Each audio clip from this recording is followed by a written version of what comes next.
Robert Johnson was a gentleman's outfitter in the New North Road, who lived with his wife in their comfortable home. He had little character besides his affection for his beloved wife. His quiet wife was pregnant and ready to give birth. Johnson was very worried, and his mother-in-law ordered him to fetch a doctor. Johnson was anxious and sprinted to Dr. Miles. Unfortunately, Dr. Miles had just left. Johnson sprinted to find him and bring him to his wife. However, Johnson could not find the doctor, so he impatiently waited for him. Upon the doctor's return, Johnson was in a great rush. However, Dr. Miles was not. Johnson finally got the doctor to go see his wife after the doctor ate supper. The doctor looked at his wife and told Johnson that she was not well and recommended that he had another doctor come. He recommended 2 different doctors for 2 shillings and 1 very experienced doctor for 3 shillings. Johnson chose the most experienced doctor, Dr. Pritchard, and ran to get him and some ace medicine.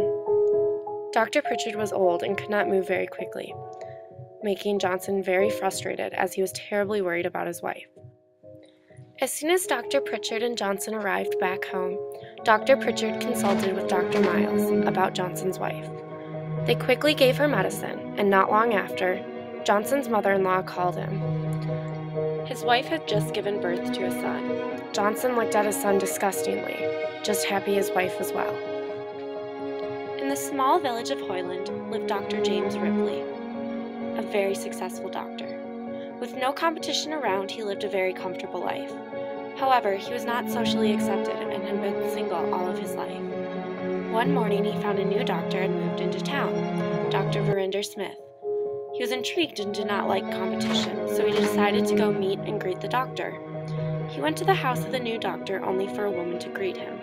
He asked where her husband, the doctor, was. She replied that she was Dr. Verinder Smith. Dr. Ripley could not believe it, and after discussing his input in locomotor ataxia, and then having Dr. Smith saying she rewrote it, he stormed out, calling her the unsexed woman.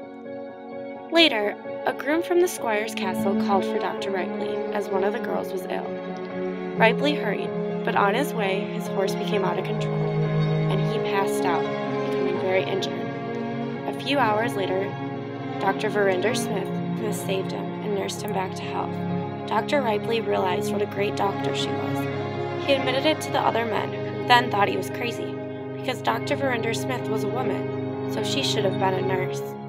Dr. Ripley began to fall in love with Dr. Verinder Smith and asked her to marry him, but she denied, saying she was focused on her science. Not long after, Dr. Smith moved to Paris, and life went back to how it was previously for Dr. Ripley.